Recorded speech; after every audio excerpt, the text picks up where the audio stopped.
Bonsoir, donc bienvenue à la Maison de l'Architecture, le 308, pour ce troisième temps de réflexion sur la loi Elan et les évolutions du logement. Donc après avoir reçu Yves Ballot, Patrick Hernandez et l'équipe de A+T, puis Jean Harari, nous recevons aujourd'hui Dominique Boudet qui vient nous parler de la renaissance des coopératives d'habitat, donc le logement coopératif à Zurich. Donc c'est un livre dont il est l'éditeur, qui est sorti en janvier de mémoire ici, dans sa version française, qui a reçu un prix en Allemagne, donc le prix Beautiful Book, qui récompense la qualité d'un ouvrage à la fois au niveau graphique et au niveau du contenu. Et donc on est particulièrement content de recevoir Dominique Boudet pour nous parler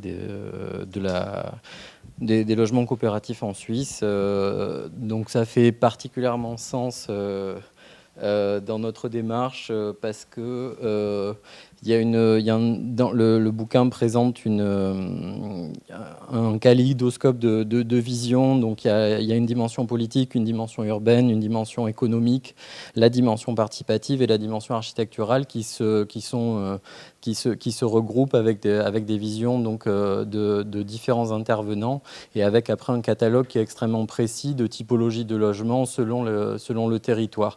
Donc c'est vraiment un outil qui est particulièrement juste et pertinent, et c'est intéressant de voir aussi comment les Suisses mettent en œuvre une espèce de normalité de qualité ou des standards je ne sais pas comment je vais avoir du mal à l'exprimer, mais en tout cas mettre en place une architecture qui est tout sauf ostentatoire et en même temps qui s'attache à être de plus en plus affinée par rapport aux besoins des usagers. Donc j'avais envie de citer, avant de passer la parole à Dominique Boudet, une petite phrase du livre, donc excusez-moi, je reprends mes notes. Oui, de Raymond Unwin, donc qui a théorisé pas mal l'habitat coopératif. C'est la seule limite d'une coopérative et celle de chacun de ses membres dans sa capacité de privilégier sa participation à un grand projet plutôt que la propriété individuelle de petites choses. Donc c'est cette espèce de dimension d'économie d'échelle et de mutualisation qui est particulièrement intéressante. Et on va parler, on a du mal à mettre en parallèle la production de logements chez nous par rapport à la production de logements en Suisse, mais en définitive, il y a quand même une pression foncière qui est, c'est une des villes les plus riches d'Europe, Zurich, et pour autant, il y a des choix politiques qui sont opérés pour développer du logement social et pour faire en sorte aussi de maintenir des propriétés à des communautés habitantes avec une vision donc, sur du très long terme, parce qu'on commence l'histoire au début du XXe, on va dire. Voilà, bon, je vais vous laisser la parole et on vous remercie vraiment d'avoir accepté notre invitation.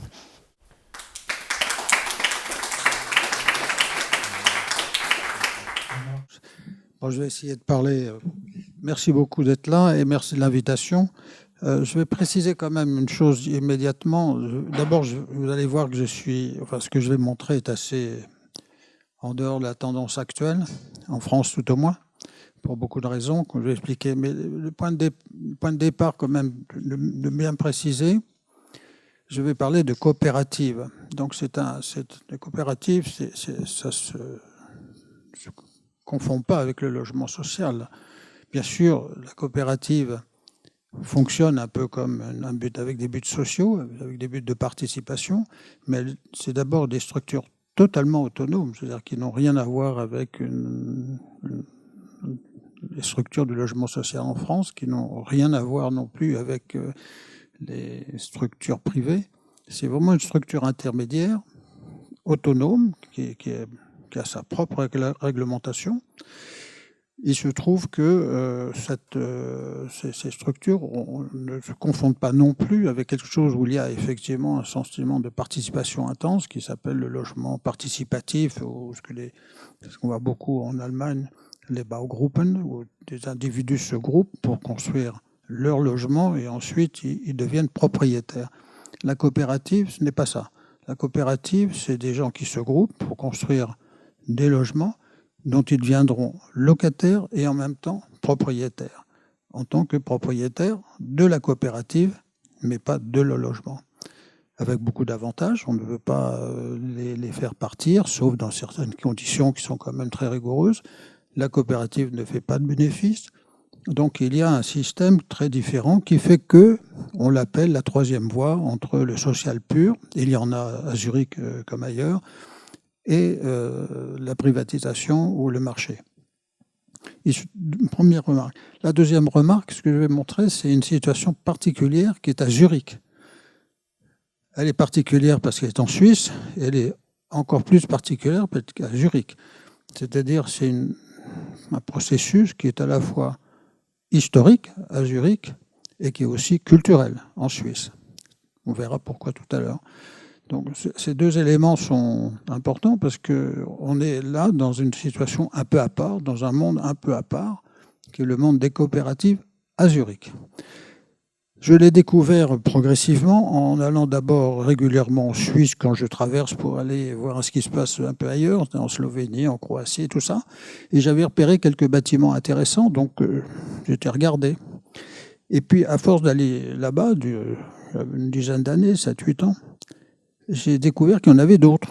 Et puis, j'ai découvert également que par quelqu'un qui est un grand spécialiste, qui est le directeur de la revue Bauwert, que c'était en fait des coopératives. Ce n'était pas seulement des beaux logements, des beaux bâtiments, c'était des coopératives. Alors, il m'a expliqué tout le processus. Et donc de là, j'ai fait un premier dossier dans la revue d'architecture. Et puis, creusant encore un peu, j'ai vu qu'il y en avait beaucoup. Et donc, j'ai essayé de comprendre le mécanisme. Et donc, ça a abouti à cet ouvrage qui en représente une cinquantaine sur au moins une bonne centaine.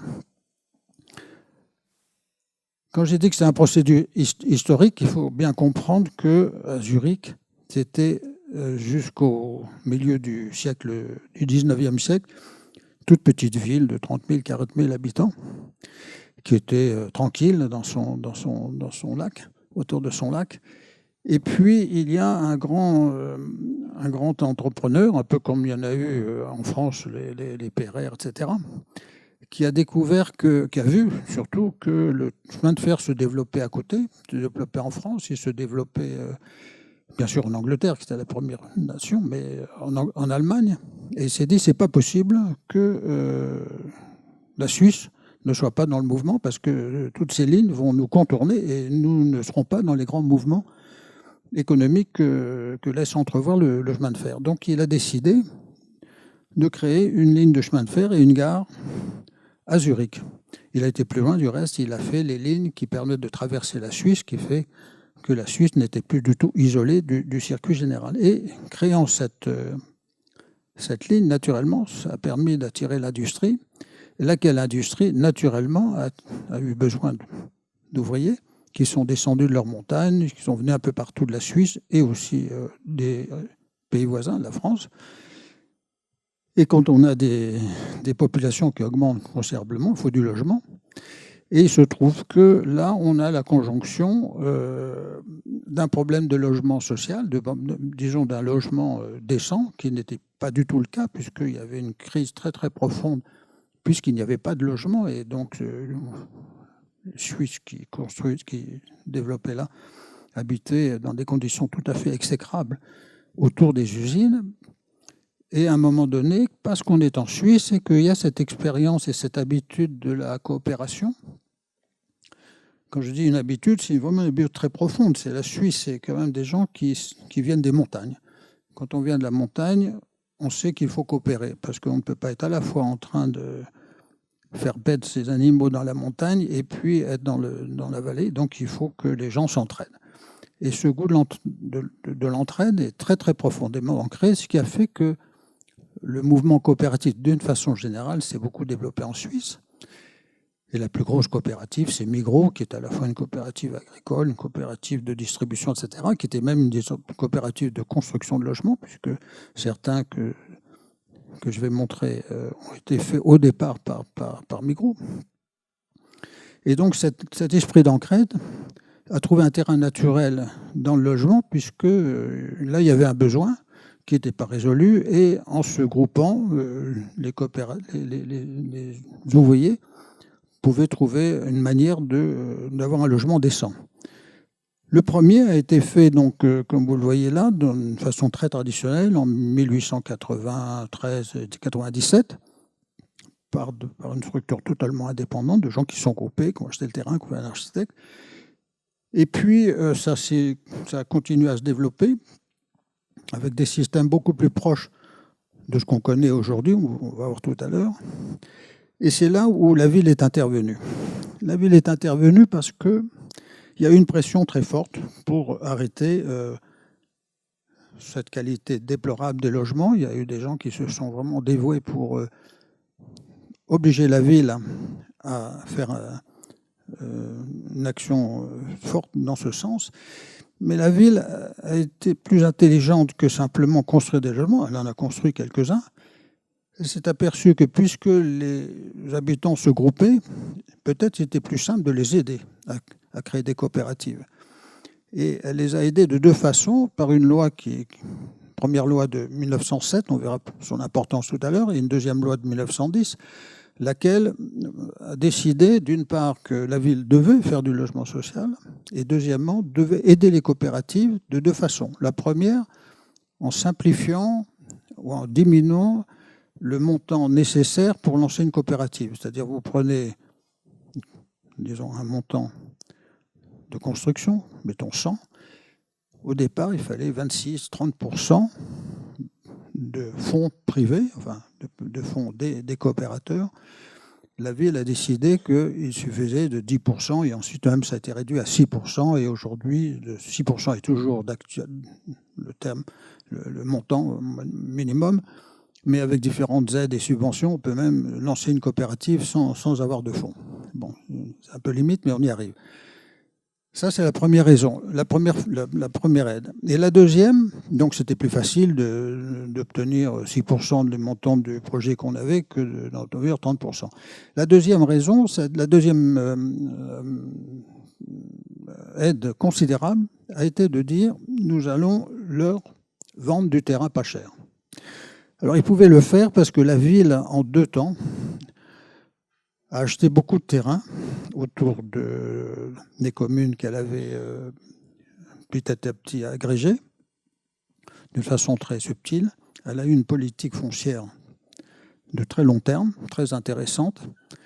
Et ayant ce terrain, dont certains servaient à faire ses propres équipements, etc., mais d'autres, elle a commencé à les vendre d'une façon assez peu coûteuse aux coopératives, moyennant effectivement c'était bien des coopératives, etc. Donc il y a eu deux aides, et ces deux aides sont tombées à un moment où il y avait un énorme besoin, ce qui a fait qu'effectivement, tous ces terrains jaunes que vous voyez, qui ont été des terrains acquis par la ville, une partie d'entre eux ont été progressivement cédés aux coopératives, et ça a permis de développer considérablement entre les deux guerres les coopératives.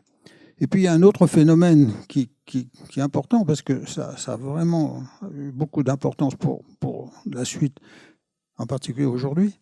C'est-à-dire qu'il y avait un architecte, Steiner, qui était l'architecte de la ville, qui a construit aussi de très beaux bâtiments, mais qui a aussi fait une planification. Et sur son bureau, on en voit un ici, d'une grande zone qui se trouve au nord-est de la ville.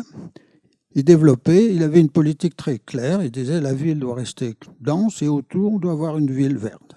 Donc il a développé ces grands programmes qui sont des petites maisons groupées en parallèle. Et dedans, on le voit peut-être pas très bien sur le plan, mais on voit qu'il laissait aussi des parcs. Enfin, il faisait des plans assez intéressants. Et puis ça s'est développé. C'est-à-dire qu'on a petit à petit loti, et on a des zones entières qui sont des zones de ce type de développement, de ce qu'on pourrait appeler la cité-jardin, mais sur le modèle, non pas anglais, mais le modèle allemand, c'est-à-dire des petites maisons, les unes à côté des autres, relativement espacées, de telle sorte qu'il y ait beaucoup d'espaces verts. Et on a construit comme ça, tout autour de la ville, un certain nombre de territoires qui sont devenus des territoires complètement faits de petites maisons, et qui étaient totalement des territoires de coopératives. Et au fur et à mesure, on a cette population que vous voyez violette, ces implantations violettes qui constituent l'ensemble des coopératives, des terrains occupés par les coopératives à Zurich, qui représentent à peu près 30% du logement à loyer de la ville.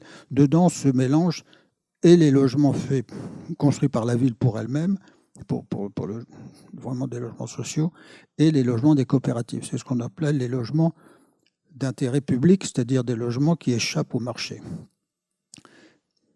Et ça continue à se développer jusque dans les années 60, avec, on voit sur ce graphique que quand ça monte, les parties en kaki représentent le nombre de logements coopératifs, et on voit bien que au fur et à mesure que la population augmente, les logements coopératifs prennent une part aussi importante. Et ça a fonctionné très très bien jusqu'aux années 60, 70, et puis ça s'est arrêté. Disons que les coopératives ont vieilli avec leurs habitants, elles n'ont pratiquement plus rien construit. C'était aussi une période où, un peu partout en Europe, on pensait plutôt qu'il fallait renouveler, réparer que démolir et construire.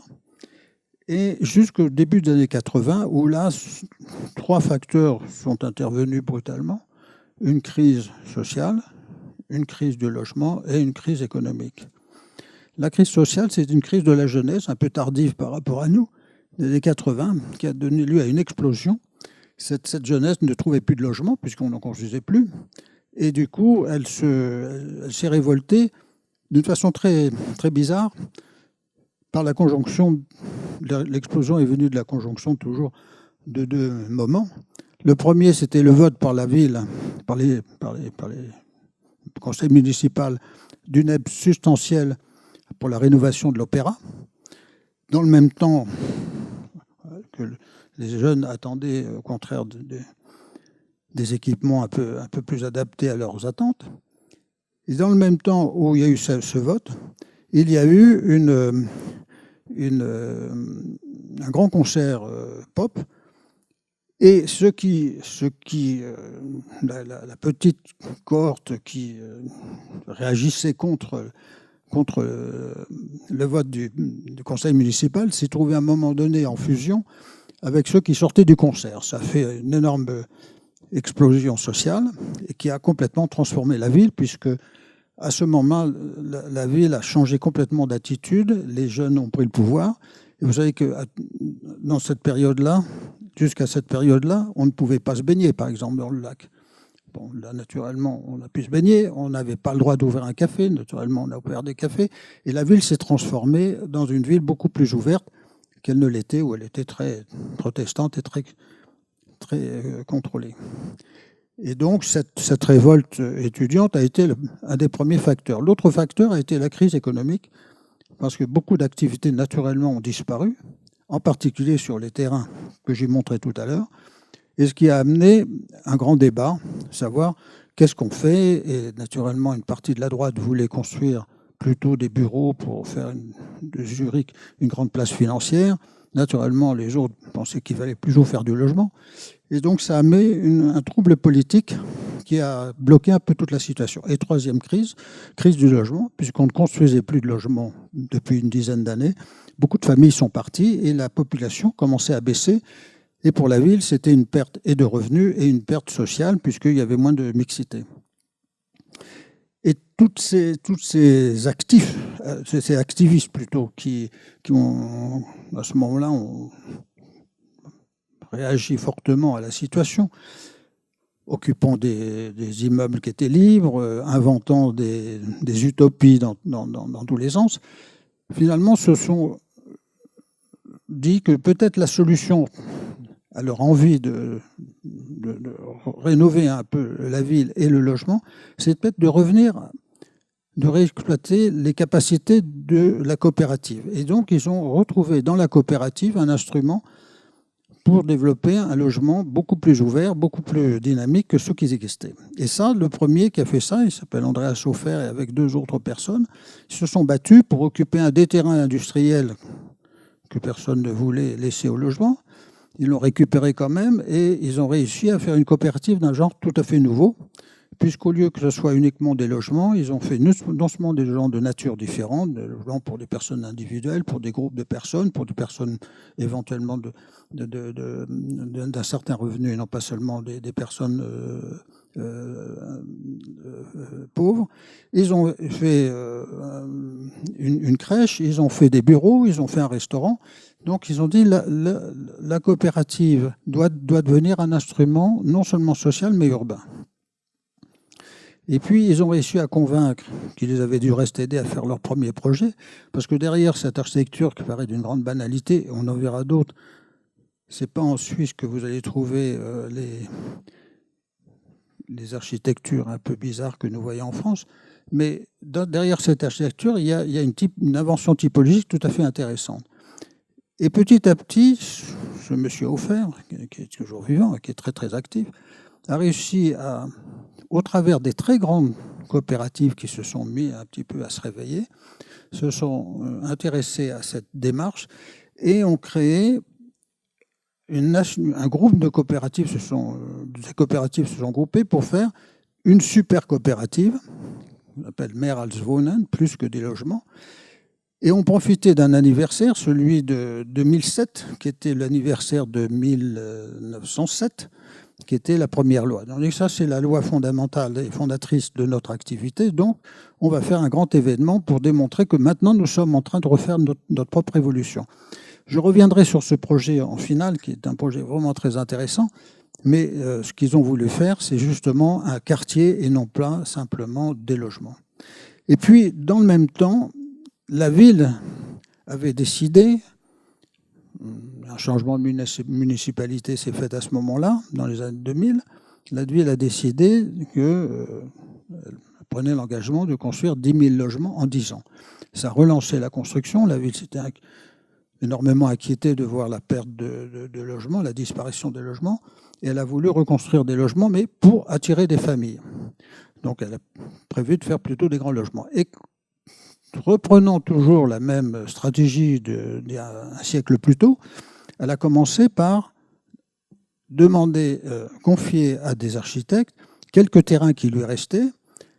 Ils ont fait des concours. 3 sur 5 ont été acceptés ont donné lieu à des bâtiments. Ces bâtiments qui étaient assez modernes. Il faut dire que les architectes à l'époque n'avaient pas de travail puisqu'il n'y avait pas de logement. Donc ils allaient construire à Berlin. Et puis là, tout d'un coup, on leur disait, mais non, venez, il y a du logement, il y a de l'activité. Donc cette activité-là a donné lieu à des concours. Ces concours ont montré qu'on pouvait faire une certaine architecture de qualité. Les bâtiments que je vous montre sont d'un architecte qui s'appelle Poul. C'est un bâtiment très intéressant avec des duplex qui sont assez complexes. Et ça a été publié. Et du coup, un certain nombre de coopératives se sont un peu réveillées, se sont dit, mais nous aussi, on pourrait faire du logement parce que finalement, on a du terrain. Et avec ce terrain, on peut aller chez un banquier et on peut proposer de faire de nouveaux logements. Et c'est exactement ce qui s'est passé. Voilà ce qui était, par exemple, un territoire occupé par ces petites maisons. C'est des maisons tout à fait simples. Là, 3 étages, souvent c'est 2 étages. Voilà le plan type. Un escalier, à gauche un appartement, à droite un appartement. Voilà ce qu'était le séjour. Voilà ce qu'étaient les chambres des enfants. Et donc, à partir de... Alors, c'était des logements qui étaient très insuffisants pour des familles, qui étaient inadaptés en termes de confort, inadaptés en termes de réglementation. Naturellement, les Suisses avaient une réglementation sur l'énergie, sur le bruit, etc., auxquelles ne répondaient pas ces logements. Et donc, la solution qu'ils ont adoptée, c'est de raser ces logements et d'en construire de nouveaux en faisant des concours. Donc voici ce qui est devenu le projet que je vous ai montré tout à l'heure. C'est des très grands logements avec toute une qualité architecturale et même urbaine qu'il faudrait expliquer, mais que je n'ai pas le temps. Et voilà ce que ça donne à l'intérieur. Donc, on verra c'est un des aspects importants du système, c'est qu'en même temps qu'il y avait cette mutation des typologies, il y a eu aussi une mutation sur la manière d'associer en quelque sorte les pièces, les séjours, etc. Et là, les architectes suisses ont gagné la bataille en faisant accepter que les chambres ne devaient pas forcément être séparées dans un coin, mais qu'elles pouvaient être réparties dans le système. Donc ça leur donne une grande flexibilité. Vous voyez que dans ces logements, il n'y a pratiquement pas de couloir. Et donc un certain nombre d'opérations se sont montées avec de très bons architectes, toujours avec des concours. Je reviendrai tout à l'heure un peu là-dessus. Ici, c'est Peter Merkli, un grand architecte suisse, qui a construit ces grandes barres de logements. Voilà l'intérieur. Et c'est là où on peut voir l'efficacité des concours. Alors, deux mots en passant sur les concours suisses et sur les concours des coopératives. La ville, dans les années 80, avait décidé que quand elle prêtait un logement, parce qu'après les avoir vendus, elle a décidé plutôt de les louer sur des très longues périodes, bien sûr, elle devait aussi contrôler ce qu'on construisait dessus. La responsabilité de la ville, c'est d'avoir une certaine qualité de ville. Elle ne peut pas être abandonnée complètement aux constructeurs sans qu'on contrôle ce qui se passe. Et donc pour ça, on veut bien louer nos terrains, mais à condition qu'on ait un projet et qu'on puisse juger le projet. Donc un concours. Et pour commencer, c'est elle qui a fait les concours, qui a organisé les concours d'une façon très simple. La ville n'intervenait pratiquement pas, sauf qu'elle choisissait les membres du jury. Les membres du jury, c'est très simple. C'est quelques architectes qui étaient destinés à aider une coopérative, qui était le client, à juger une dizaine de projets, puisque les concours étaient anonymes avec une dizaine de candidats. Avec, bien entendu, beaucoup de discussions, beaucoup d'études préalables.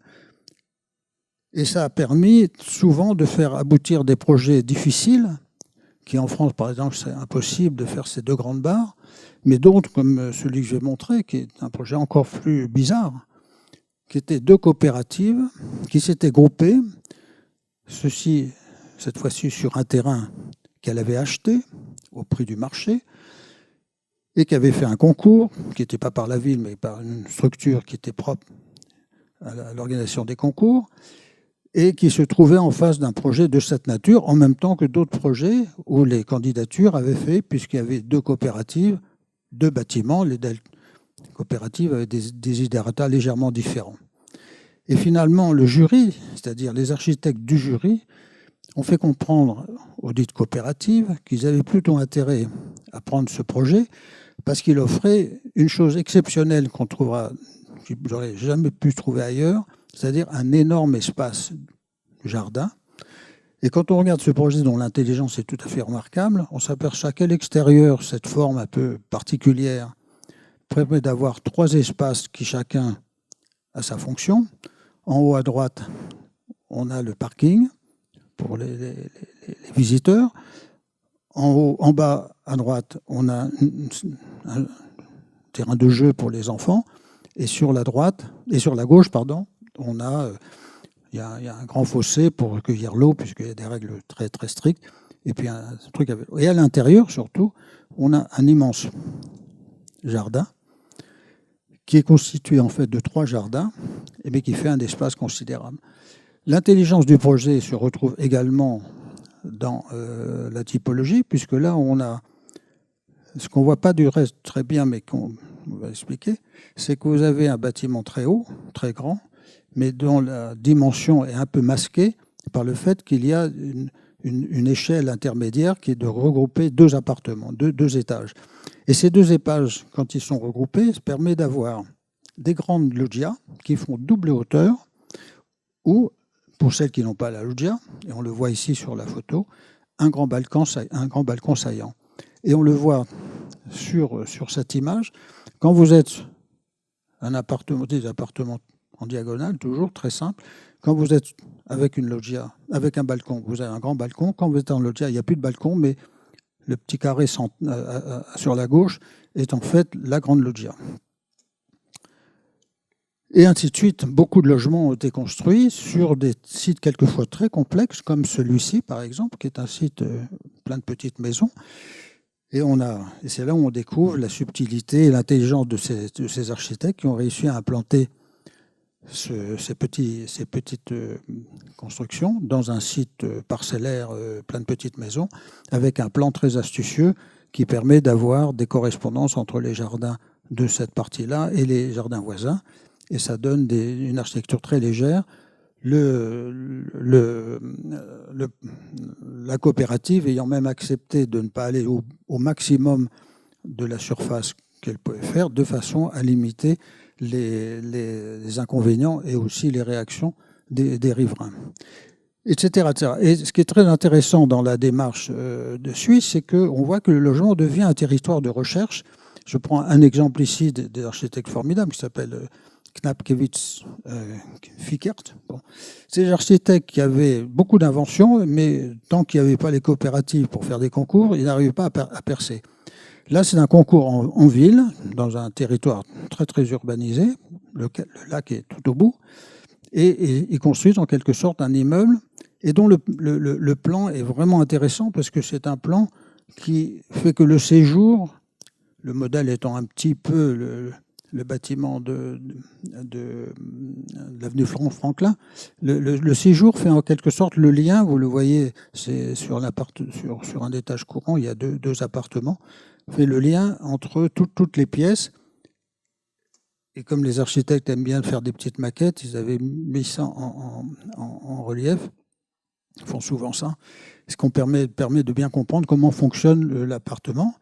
Et donc, ça donne un séjour qui est très enveloppant et qui distribue à peu près l'ensemble des pièces. Et de chaque séjour, vous avez une petite loggia.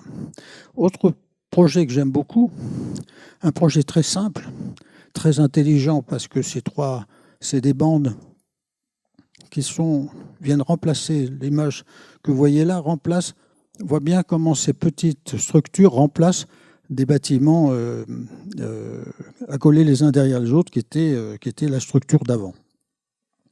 Donc il y a une certaine densité, mais en gardant l'empreinte initiale. Sauf on la transforme, voilà la maquette, et voilà le plan. Et on voit dans le plan qu'il y a des subtilités dans les écartements de ces bandes, ce qui génère en quelque sorte des espaces disponibles, on va le voir, pour les enfants.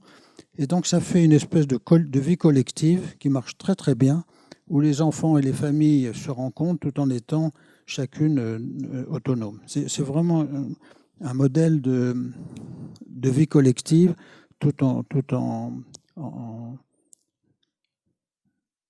respectant en quelque sorte l'individualité de chacun. Quand je dis que ce qui est intéressant dans la démarche des coopératives et des concours en particulier, c'est que ça conduit très fortement à une innovation qui lie deux choses, qui lie à la fois l'implantation et la typologie. Ce petit exemple, qui est un tout petit projet d'une quinzaine de logements, est tout à fait caractéristique, puisque la forme du bâtiment, voilà. La forme du bâtiment était en quelque sorte donnée par le problème d'insertion dans ce quartier qui était un quartier sensible, puisqu'il y avait une vieille ferme qu'il fallait conserver, des gros bâtiments avec lesquels il fallait jouer, et quand même insérer ce petit bâtiment. Donc ça a donné une forme un peu particulière, mais cette forme un peu particulière a généré des appartements aussi d'une forme particulière. Donc on voit bien qu'il y a un lien entre ces deux moment du travail de l'architecte. Le travail sur l'implantation et le travail sur la typologie. Autre élément intéressant de toute cette démarche de transformation progressive des logements zurichois, c'est ça conduit progressivement à transformer doucement le tissu urbain périphérique. Voici un exemple d'un tissu où il n'y avait pas les trucs noirs. Les trucs noirs, c'est la première transformation, mais je n'ai pas gardé l'image ancienne.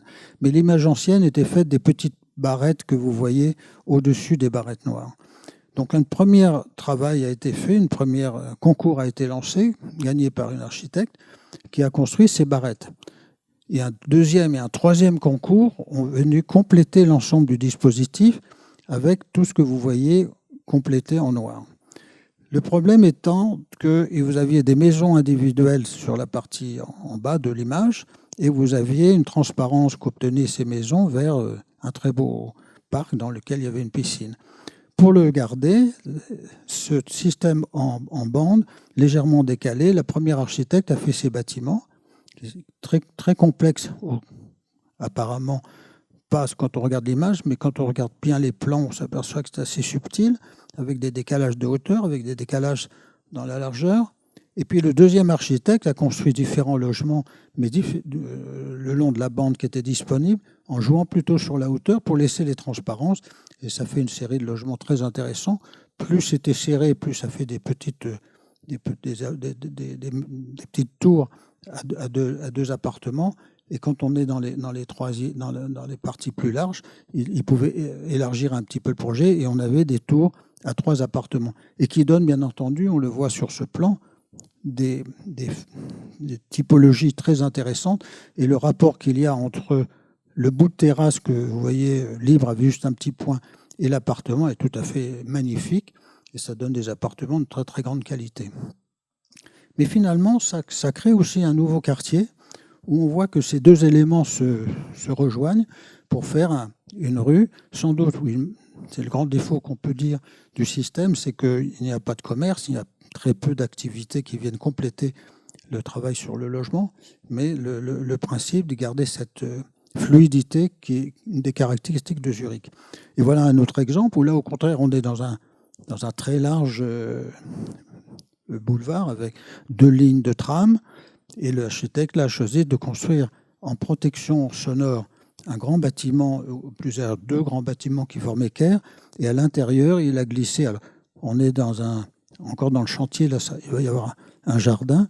On voit ces bâtiments avec ces colonnes des petites colonnes de tours qui sont en fait des grandes loggias qui sont comme un complément du logement.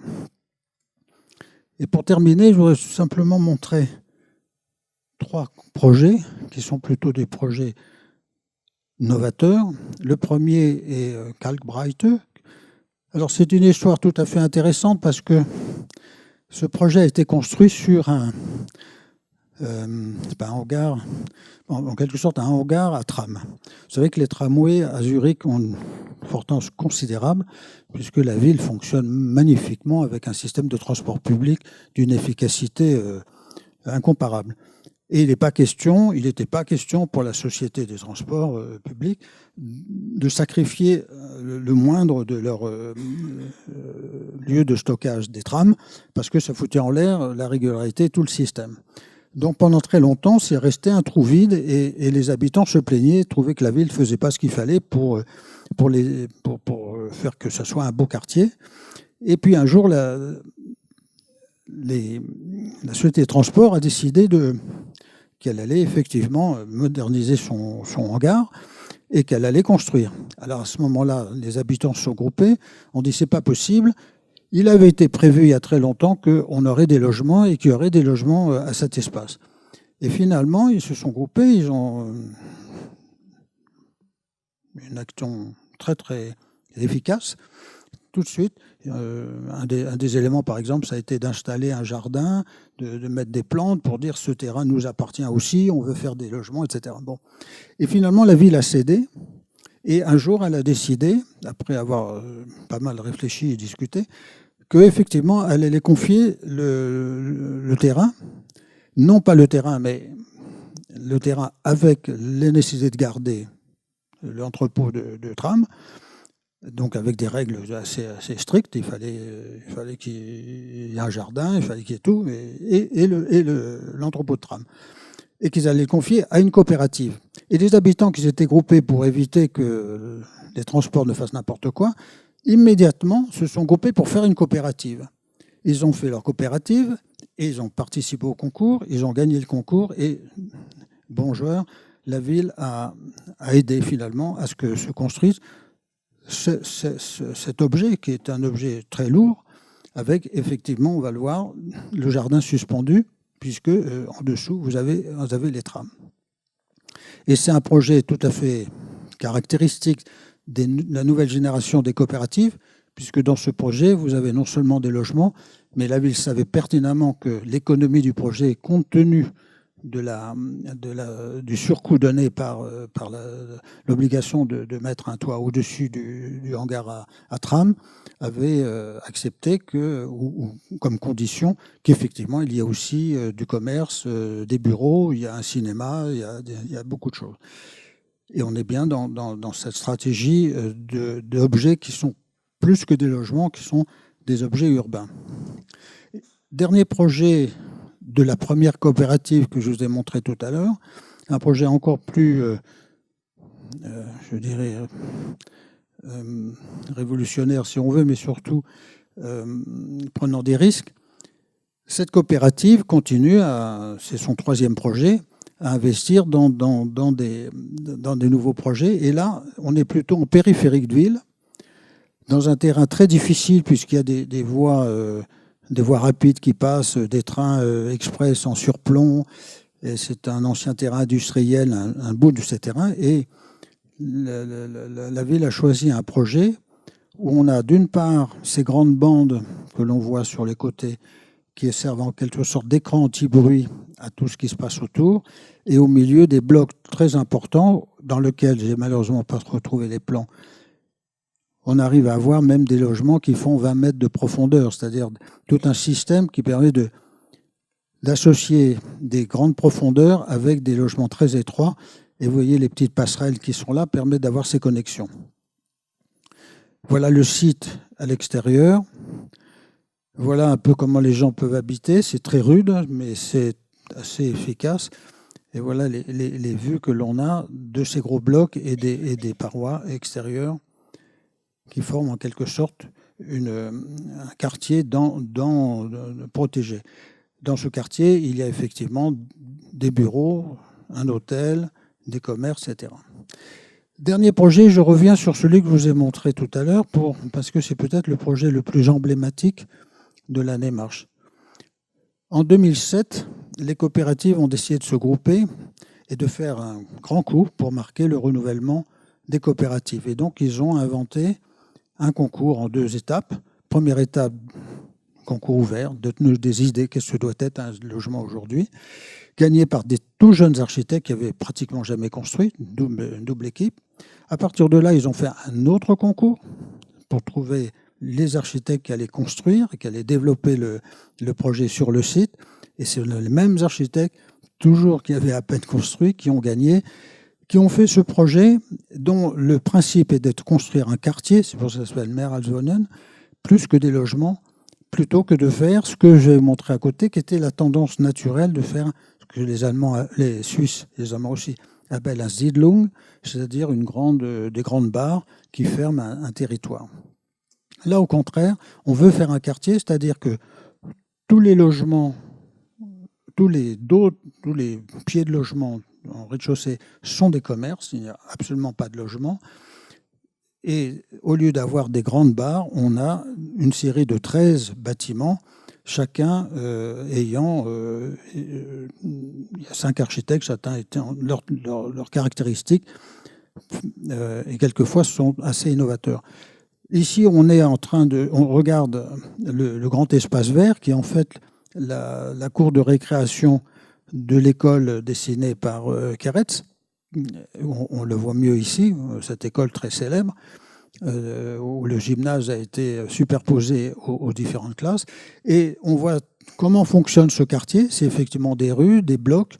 Les blocs sont très épais. C'est un principe qui a été fixé par l'architecte, d'avoir des blocs très épais avec une caisse centrale. Et le jeu des architectes était de s'entendre entre eux, sachant que chaque bloc pouvait être modulé en fonction devait pouvoir trouver sa bonne dimension en permettant de couper des bouts qui pouvaient être de toute nature, soit les raccourcir, soit de faire des entailles. Et on verra 2-3 solutions. Et donc, ça a créé des situations urbaines assez intéressantes. Voilà. avec quelquefois des verrières suspendues. Même sur la rue, on a bien un profil urbain. Et je vais vous montrer quelques projets, mais très rapidement. Ici, c'est un autre architecte dont le nom m'échappe, qui est un fanatique des typologies de logements viennois. Et donc, ce logement, si on regarde bien, ce sont des logements où il y a un travail très fin sur toujours l'accès par les escaliers. Ça donne des coursives qui donnent sur un palier. Son idée étant que chaque logement doit d'abord être accessible par quelque chose du semi-privé, qui est le palier devant sa porte. Et ensuite, on a une diagonale qui vous amène devant la loggia. Autre exemple tout à fait différent, cet architecte, c'est le même qu'a fait Karl Brechte, le gros bâtiment. Là, au contraire, il associe des doubles hauteurs à des simples hauteurs. Et donc, ça donne un séjour très, très volumineux et des chambres. Alors, il articule ça en plan et en coupe d'une façon assez astucieuse. Autre recherche, celle des architectes dont j'ai monté le premier projet, Poul Architecten, qui, eux, cherchaient à faire un bloc entièrement en béton, c'est-à-dire pas ni à l'extérieur ni à l'intérieur de revêtement. Ils y sont presque arrivés pour avoir quelque chose de très sculptural. Il est au milieu du système. Ça donne des escaliers effectivement assez brutaux. Et voilà le plan. Et leur idée était, tout ce que vous voyez, les petits triangles, étaient en fait des ouvertures où chaque appartement devait avoir comme un petit jardin intérieur. Malheureusement, pour des raisons de réglementation, etc., il n'a pas été possible, ce qui fait qu'ils ont fermé avec une fenêtre et que les appartements sont un peu différents. Et enfin, quand je vous disais qu'on a toujours, avec ces Suisses, des surprises, l'architecture extérieure n'a rien de spectaculaire. Mais vous poussez la porte et vous trouvez un travail sur les cages d'escalier qui est tout à fait intéressant. Et cette cage d'escalier, en fait, dessert, j'aurais dû vous montrer, voilà, dessert ce plan d'appartement. Et ce qui est intéressant dans ce plan d'appartement, c'est qu'on voit bien où se situe un des points clés d'un plan d'appartement. C'est le positionnement de la cuisine. Et là, le positionnement de la cuisine, c'est ces petits espaces très verticaux ou horizontaux où la cuisine est logée et elle permet de connecter malgré tout avec le séjour. Donc il y a une astuce très grande pour que la cuisine soit un peu fermée, mais tout en restant ouverte par rapport au séjour. C'était un grand débat chez les coopératives de savoir comment doit être la cuisine. Et donc, ça donne ces escaliers un peu qui sont comme des rues intérieures dans lesquelles les gens se rencontrent. Toujours cette idée que le logement doit être un lieu de participation et de rencontre. Et enfin, peut-être le plus spectaculaire dans son innovation, c'est ce bâtiment des jeunes architectes dont je citais tout à l'heure, où là, on n'est pas dans la colocation, puisque colocation en Suisse, il y en a vraiment beaucoup. On est, je dirais, presque dans la cohabitation, c'est-à-dire que c'est un plan d'étage courant d'un des blocs. Dans ce plan d'étage, vous avez 2 appartements qui, en fait, regroupent 5 petits appartements et des espaces collectifs. Les petites boîtes que vous voyez sont des appartements privatifs, c'est-à-dire chacun son appartement avec sa petite cuisine et sa petite salle de bain. Et puis, il y a des espaces collectifs à l'intérieur du grand appartement qui sont un espace de séjour, une grande cuisine et une grande salle de bain qui est logée dans le carré du milieu, lequel carré du milieu, il y a l'escalier de secours. Et voilà ce que ça donne. Alors les photos sont un peu exagérées, mais moi je les ai visitées, c'est vraiment assez spectaculaire. Là, on est dans les parties collectives, dans le séjour, on est dans les couloirs qui permettent d'accéder aux différents appartements, et on est dans la cuisine, qui est la cuisine collective. Voilà, et ça, je termine par cette vue où on voit le parc et devant une des maisons, et on voit l'école de Keretz. Merci.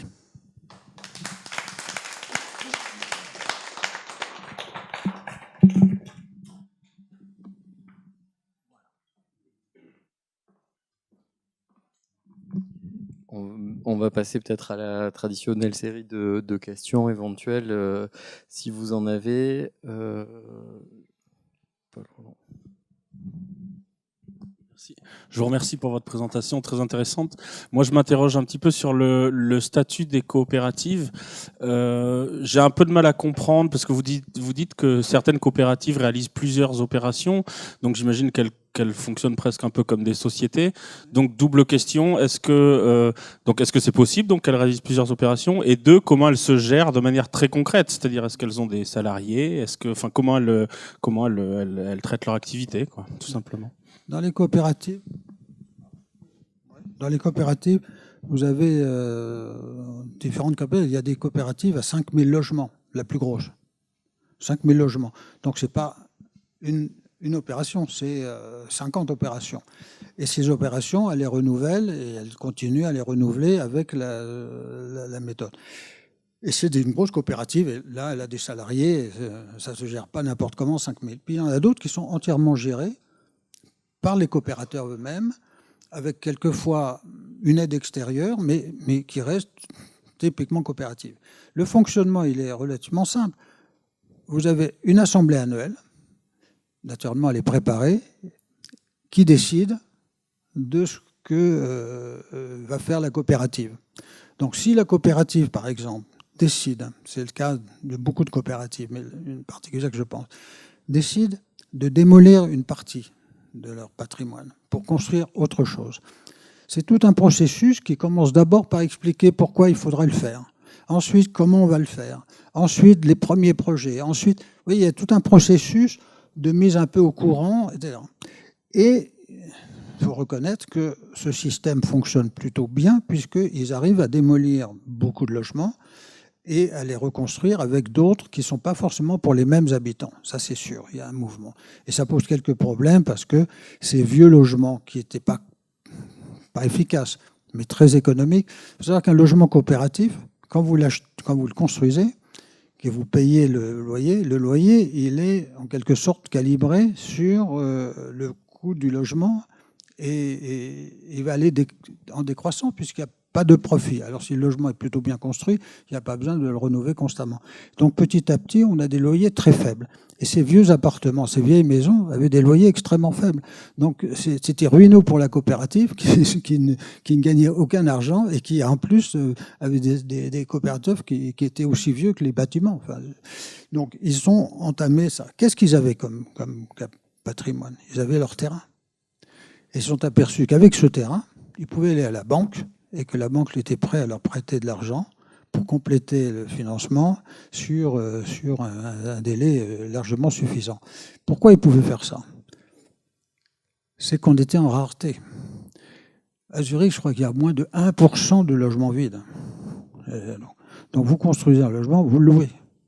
Et si en plus il est 30% moins cher, ce qui est à peu près la moyenne, 25 à 30% moins cher qu'un logement du marché, vous trouvez Et si en plus vous avez des bons logements, et c'est ça qui a fait bouger aussi le marché, c'est que même les privés se sont mis à faire des concours. Parce qu'ils sont aperçus que les concours, ça permettait de faire du bon logement.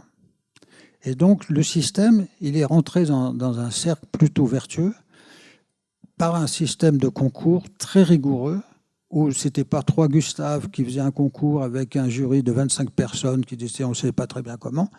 C'était 12, donc 2 jeunes équipes, avec un jury qui avait d'abord étudié correctement les 10 ou 12 propositions et avec un jury formé uniquement de 2 choses. Le client, et c'est un vrai client, puisque lui, il va gérer ses appartements pendant 50 ans. Donc, il sait ce qu'il veut en termes de logement. Par contre, il ne sait pas ce qu'il veut en termes d'architecture ou en termes d'implantation. Et c'est là le jury peut l'aider. Il va lui dire non, dans ce projet... Un des gestionnaires me l'a dit, juger 12 ou 10 projets, c'est très très difficile. On ne sait pas, ce n'est pas notre métier. Donc le rôle des architectes était effectivement d'aider à prendre la décision, à juger chaque projet, à le regarder. Et souvent, ils ont, comme j'ai montré, ils ont fait accepter des projets qui étaient impossibles pour la plupart des coopératives. Mais il leur a expliqué. Parce que c'est des coopératives qui pouvaient comprendre quel était l'intérêt pour eux et pour leurs futurs occupants. Donc ça fonctionne, je veux dire, relativement simplement. Bien entendu, c'est plus complexe que ça. Et certaines coopératives petites sont gérées toutes seules. Et les plus grosses, bien entendu, ont des structures parce qu'ils peuvent pas. Mais il y a des très grosses, enfin des grosses coopératives qui sont toujours gérées par les coopérateurs. Pour compléter la question, le statut des habitants, du coup, des coopératives, ils sont tous coopérateurs ou alors il y a une partie qui est aussi, parce que vous parlez par exemple de location, et donc en fait c'est plutôt ils achètent une part de la coopérative, c'est ça? Comment ça se... Enfin... Non. Quand vous êtes... si on prend le point de départ, c'est très simple. Vous êtes une dizaine ou quinzaine ou cinquantaine de personnes, vous voulez construire une coopérative, un bâtiment, vous vous groupez, vous récoltez votre argent. En Suisse, vous pouvez même récolter de l'argent de gens qui vont vous aider, qui vont être coopérateurs mais non occupants. Ça existe. Il y a une générosité presque naturelle. Une fois que vous l'avez, vous construisez, vous allez à la banque, etc. Ça fonctionne comme ça. Mais quand vous avez une coopérative qui existe, qui est la plupart des cas, elles existent toutes, s'il y a un logement qui se libère et que vous êtes accepté, vous payez une part, vous achetez une part. Et si vous la quittez, on vous rembourse la part. Mais il n'y a pas de plus-value. On vous rembourse les 20 000 euros que vous avez payés à l'entrée. C'est sans but lucratif. Donc c'est juste un droit que vous achetez pour être locataire et en même temps coopérateur propriétaire de la coopérative. Et vous avez le droit, une voix, de participer à l'assemblée annuelle. On vous demande aussi de participer à la vie collective. On vous demande un certain nombre de choses. C'était plus facile dans le temps. Il y avait plus ce sentiment-là. C'est un peu plus difficile aujourd'hui. C'est pas les mêmes générations, c'est pas les mêmes. Mais ils interviennent. Par exemple, un des projets que j'ai montré, une fois qu'il a été fini, il y a eu une intervention des habitants dans le cadre de l'Assemblée qui ont dit « Nous voudrions qu'on, sur cet espace, on mette des jeux, les enfants, etc. » Donc, ils interviennent. On leur demande de temps en temps de participer ou d'être responsable de, par exemple, d'organiser des dîners ou des déjeuners collectifs. Bon, il y a un peu cette vie-là reste fondamentale. Certaines coopératives acceptent des logements qu'on pourrait appeler sociaux, c'est-à-dire des populations qui ne peuvent pas payer le loyer. Dans ce cas-là, il y a une aide qui vient du canton ou de la ville. Pour que ça soit possible, il faut qu'à ce moment-là, le bâtiment tel qu'il a été conçu, dans ses dimensionnements, dans ses coûts, dans ses surfaces, réponde à des exigences un peu comme nous, le logement social. Et là, vous avez le droit d'accueillir des gens dont une partie du loyer sera payée par le canton ou par la ville. Bon, ça fonctionne. Et puis, il y a aussi les logements qui sont faits par la ville. Ok, donc il y a une double... On paye à la fois un achat de part et un loyer pour l'occupation du Le loyer, logement. vous le payez à part, bien sûr. C'est l'obligation, c'est pas une obligation, c'est un droit. Enfin, je sais pas comment on l'appelle ça. C'est juste votre part qui vous donne le droit d'habiter, etc. Mais vous pouvez être coopérateur sans habiter.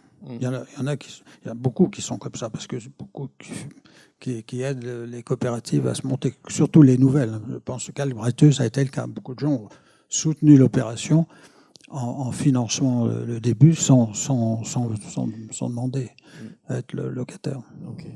Et après, j'avais entendu aussi que le mode de financement du logement en Suisse était assez différent de la France parce qu'il repose beaucoup sur le prêt hypothécaire et donc que les banques sont aussi partie prenante de manière beaucoup plus active dans les exigences de qualité de construction. Est-ce que, elles restent dans la boucle assez longtemps, où les coopératives ont vraiment une autonomie complète par rapport aux banques? Je ne peux pas répondre, mais je n'ai pas le sentiment que la banque intervienne dans la gestion de la coopérative. Okay. Je n'ai pas le sentiment. Ce qui est vrai, c'est qu'ils prennent des précautions, qu'il y a tout le système. Je ne pense pas qu'ils soient associés au point de contrôler ce que fait la coopérative. La coopérative, la banque, elle est dans son marché, elle voit ce qui se passe. Elle a une coopérative qui est dans son marché, qui voit ce qui se passe. Bon, elle a un terrain, elle décide de raser des maisons qu'ils ont dessus, ou elle a un terrain neuf, comme celle que j'ai montrée, et elle décide de construire. Et puis, elles font ses comptes, elles regardent, et la banque doit juger si elle peut prêter, etc. Ce qui est une garantie pour la banque, c'est qu'il y a des tas de de protection. Vous avez des aides, vous avez quand vous empruntez, vous avez des contrôles, pas des contrôles, mais comment on appelle ça, si vous arrive que ça marche pas bien, il y a des gens qui remboursent à votre place. Oui, Oui. c'est mutualisé. Il y a tout un système ouais. des coopératives qui est assez complexe. Je ne saurais pas, mais ça, c'est très, très complexe. Vous avez des financements qui viennent de la ville, du canton, de la Confédération. Vous avez plein de choses. Vous avez beaucoup de méthodes. Je crois que j'en ai dit une partie dans l'ouvrage qui montre que le montage financier est finalement assez complexe pour atteindre Mais basiquement, si vous avez du solde, c'est-à-dire pas de risque pour un banquier, et que le marché est très porteur, bon, on ne prend pas trop de risques, quoi. On n'a pas connu de coopérative ayant fait faillite. Il y en a une qui a fait faillite dans les années 30 parce qu'elle avait une ambition peut-être trop grande. Elle a été soutenue par les autres. Enfin,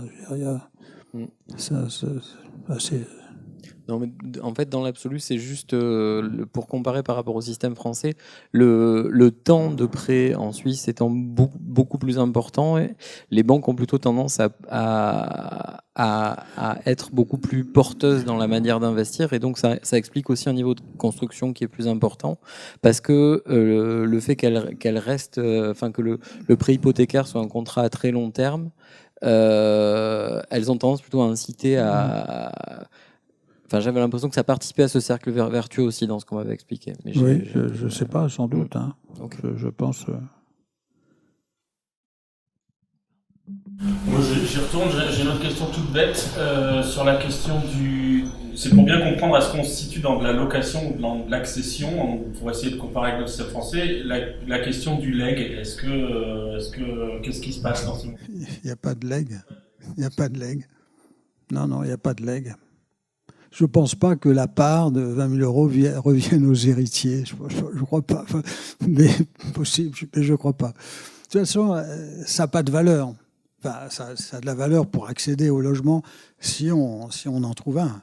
Et généralement, c'est difficile parce que quand ils sont disponibles, avant même qu'ils soient construits, j'ai vu des images même de l'avant-guerre où vous voyez des queues qui se faisaient parce que on est dans la même situation. Donc, il y a pas de... Et les coopératives font de la publicité, annoncent qu'ils vont construire ça, etc. Et si ça vous intéresse, vous faites une demande. Puis si vous avez de la chance, ben vous allez pouvoir avoir un appartement. Le grand que je vous ai montré là de CLI, qui est cette forme un peu complexe, le gestionnaire, enfin le directeur de la coopérative, à qui je posais la question, dit oui, il y en a qui sont partis. Ça leur plaisait pas. Hein. Puis après, il y en a qui sont restés. Maintenant, c'est stabilisé. Il y a une espèce de continuité et il n'y a pas beaucoup de logements disponibles. Donc, il y a une espèce de stabilité qui se fait. Et c'est quand il y a de nouvelles constructions que les gens achètent.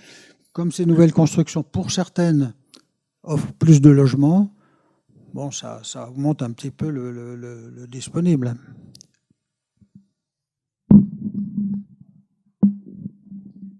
Je ne sais pas s'il y a d'autres questions.